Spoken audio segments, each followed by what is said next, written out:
प्रिय विद्यार्थियों, इस वीडियो में हम कक्षा 10 की पाठ्य पुस्तक क्षितिज के पाठ 5 सूर्यकांत त्रिपाठी निराला द्वारा रचित रचना उत्साह पढ़ेंगे। सबसे पहले आइए हम कवि के बारे में जानते हैं। कवि सूर्यकांत त्रिपाठी निराला का जन्म बंगाल के महिषादल में सन 1899 में हुआ। वे मूलतः गढ़ा कोला उत्तर प्रदेश के निवासी थे। निराला की औपचारिक शिक्षा 9वीं तक महिषादल में ही हुई। उन्होंने स्वाध्याय से संस्कृत, बांग्ला और अंग्रेजी का ज्ञान अर्जित किया। वे संगीत और दर्शन शास्त्र के भी गहरे अध्येता थे। रामकृष्ण परमहंस और विवेकानंद की विचारधारा ने उन पर विशेष प्रभाव डाला। निराला का पारिवारिक जीवन दुखों और संघर्षों से भरा था। आत्मीय जनों के असामयिक निधन ने उन्हें भीतर तक तोड़ दिया। साहित्यिक मोर्चे पर भी उन्होंने अनवरत संघर्ष किया और सन 1961 में उनका देहांत हो गया। उनकी प्रमुख काव्य रचनाएं हैं अनामिका, परिमल, गीतिका, कुकुरमुता और नए पत्ते। उपन्यास, कहानी, आलोचना और निबंध लेखन में भी उनकी ख्याति अविस्मरणीय है। निराला रचनावली के 8 खंडों में उनका संपूर्ण साहित्य प्रकाशित है। निराला वस्तुतः सरोकार के कवि हैं। दार्शनिकता, विद्रोह, क्रांति, प्रेम की तरलता और प्रकृति का विराट और उद्यात चित्र उनकी रचनाओं में उपस्थित है। उनके विद्रोही स्वभाव ने कविता के भाव जगत और शिल्प जगत में नए प्रयोगों को संभव किया। छायावादी रचनाकारों में उन्होंने सबसे पहले मुक्त छंद का प्रयोग किया। शोषित, उपेक्षित, पीड़ित और प्रताड़ित जन के प्रति उनकी कविता में जहां गहरी सहानुभूति का भाव मिलता है, वहीं शोषक वर्ग और सत्ता के प्रति प्रचंड प्रतिकार का भाव भी है। उत्साह एक आह्वान गीत है जो बादल को संबोधित है। बादल निराला का प्रिय विषय है।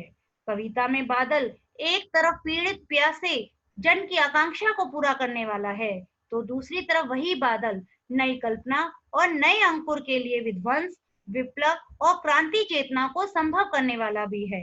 कवि जीवन को व्याप्त और समग्र दृष्टि से देखता है। कविता में ललित कल्पना और क्रांति चेतना दोनों है। सामाजिक क्रांति या बदलाव में साहित्य की भूमिका महत्वपूर्ण होती है। निराला इसे नवजीवन और नूतन कविता के संदर्भों में देखते हैं। इनकी दूसरी कविता है अट नहीं रही है। अट नहीं रही है कविता फागुन की मादकता को प्रकट करती है। कवि फागुन की सर्वव्यापक सुंदरता को अनेक संदर्भों में देखता है। जब मन प्रसन्न हो तो हर तरफ फागुन का ही सौंदर्य और उल्लास दिखाई पड़ता है। सुंदर शब्दों के चयन एवं लय ने कविता को भी फागुन की ही तरह सुंदर एवं ललित बना दिया है। इस वीडियो में हम उत्साह कविता के बारे में पढ़ेंगे। उत्साह कविता।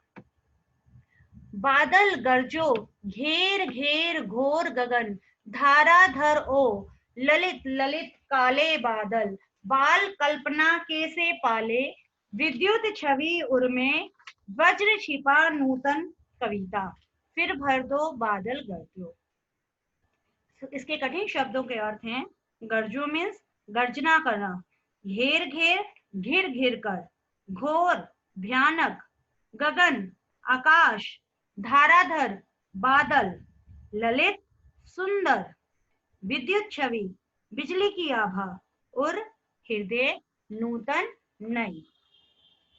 इस कविता में कवि बादलों का आह्वान करते हुए कहता है कि हे बादलों, तुम गरजो, तुम पूरे आकाश को चारों ओर से घेर लो।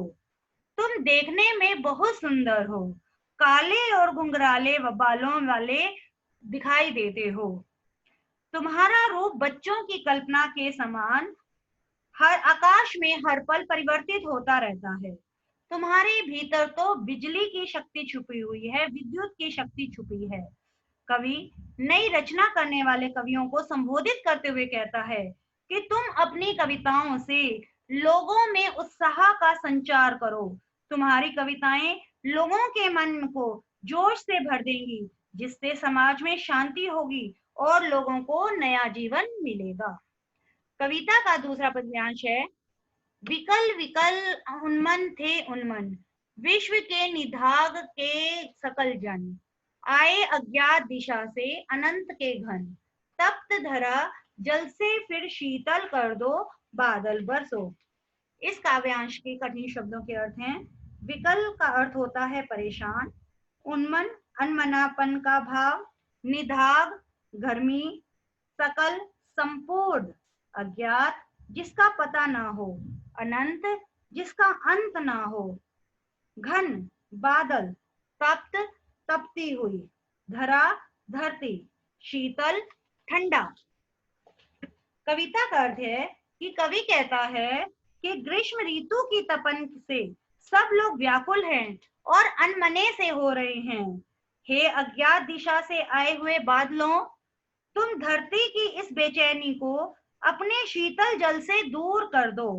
वह नए कवियों को प्रेरणा देते हुए कहता है कि हे कवियों, तुम अपनी रचनाओं द्वारा समाज में परिवर्तन लाओ और लोगों के अशांत मन को शांति से भर दो।